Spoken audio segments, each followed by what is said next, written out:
Hi guys, I'm Beth. Thank you for joining today. We're going to talk about my favorite books of 2017.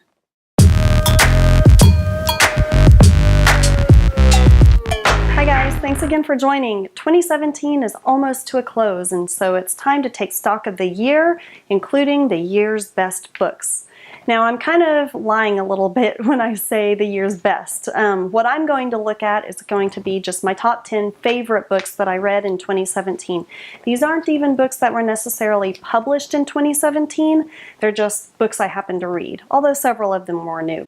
I have my handy-dandy list here with my terrible, terrible handwriting, so I will be referring to it as we go through the video. So, this is presented in no particular order, but I will save my favorite book of the year for last. So, in no particular order, here's the first of my top 10 favorite books of 2017. Number 1, The Troop by Nick Cutter. Woo, this book! This is a horror book, and I really love horror, suspense. The creepier the better, which is very strange and dark and twisted, but that's how I roll. The Troop follows a group of Boy Scouts who are going out for a weekend camping trip. Meanwhile, this strange virus has come out that makes people hungry. Very, very hungry. Kind of like the very hungry caterpillar. And they eat everything. And it just takes them over like a parasite. And then it gets a little bit Lord of the Flies-ish because they turn on each other. It's just so good, so stark, pretty graphic. So if you have a weak stomach, maybe stay away. But if you are dark and twisted like myself, go for it. One of my next favorites is Homegoing by Youre. Oh, this book is so good. It follows generations and generations of family members through the years as they move from a slave ship to a colony, or maybe it's actually vice versa, to the US, to just different parts in history and life. And we only see glimpses of each of those lives, but those glimpses are so touching and moving. And I want to live more in them. Not live there personally, but I want to look more in them in the books. It's such a good book. One of my very, very favorites of the year. So glad I read it. All right, next is TheAnimators by Kayla Ray Whitaker. This book was really good too. I'm going to say that about all the books because these are my favorites of the year. TheAnimators follows a couple of friends who are animators, and they're kind of turbulent young adulthoods. They're not perfect. They're very, very flawed. They drink too much, they drug too much, they work too much, and the devotion and friendship that they have for each other is moving. It's also, I mentioned last week, part of the Tournament of Books, and I won't be surprised to see that one go far. Another favorite is This Is How It Always Is by Lori Frankel, because the story just touched me so much. It follows a family dealing with their youngest son's identity as a girl.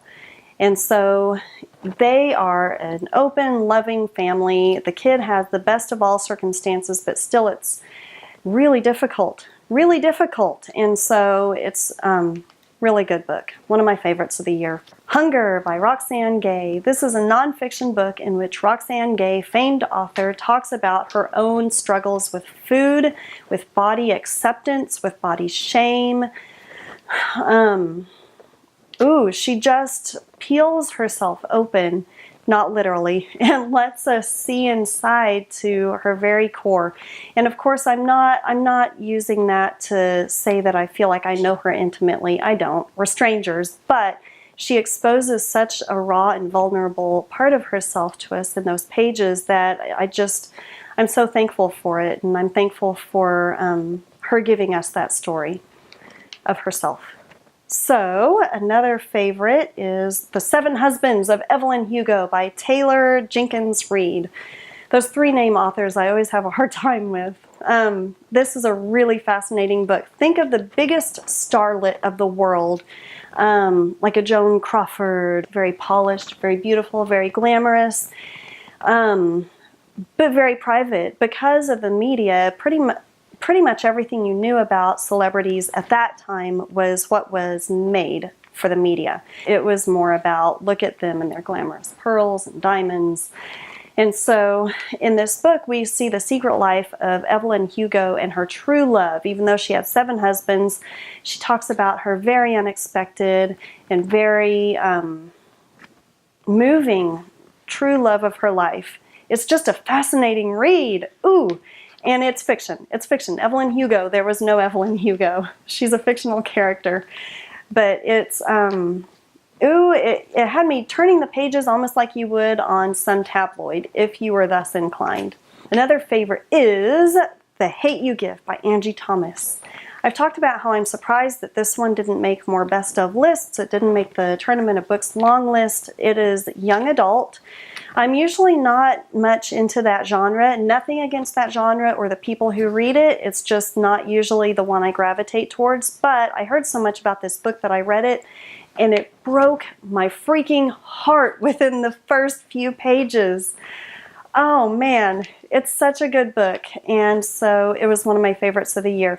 It had a look at the Black Lives Matter movement from several different perspectives, so there was not necessarily a big hero of the story other than the main character, who was not really a hero. She was just a girl who was trying to make sense of what was going on around her. It was a good book. I feel so trite saying stuff like it was a good book, but there you go. Another favorite of the year was Little Fires Everywhere.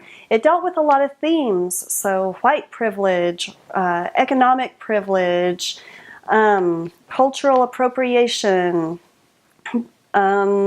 single moms, and even just moms and their relationships with their children. But aside from that, it was just a really good story, and it has also shown up on many best of lists. Not that that impacts it being on my list one way or the other. And then another favorite was Final Girls by Riley Sager. Of course, with my deep dark heart, I have to include at least one thriller that goes it goes pretty thrilly. Thrilly, is that a word? It's thrilly. So, Final Girls, it's suspenseful, it's thrilly, it has a twist at the end, it has twists throughout the book, it has unreliable characters, an unreliable narrator. Just, it was a good book. It was really compelling. And then my favorite, here's my favorite read of 2017, Eat Only When You're Hungry by Lindsay Hunter. Oh, this book, I loved it so much. I did a whole other video on how much I loved this book. Now, it's gotten kind of a mixed bag of reviews from just the general public. I haven't read a whole lot of reviews from the reviewing elite yet on that one, but the general public seemed a little bit iffy on it because the characters in the book are so aggressively unlikable. They're so broken. But I think that's what really appeals to me, is we see this character study of a man who's just on a downward spiral, and he's at the part of that downward spiral where it's almost like a tornado. He's just twisting and turning so much on his way down, and the velocity of it is so hard and fast that he can't seem to back out of it, and it's just stark and moving and dark. And just, ooh, even now thinking about it, it stays with me. It really stays with me. So that's my favorite of 2017.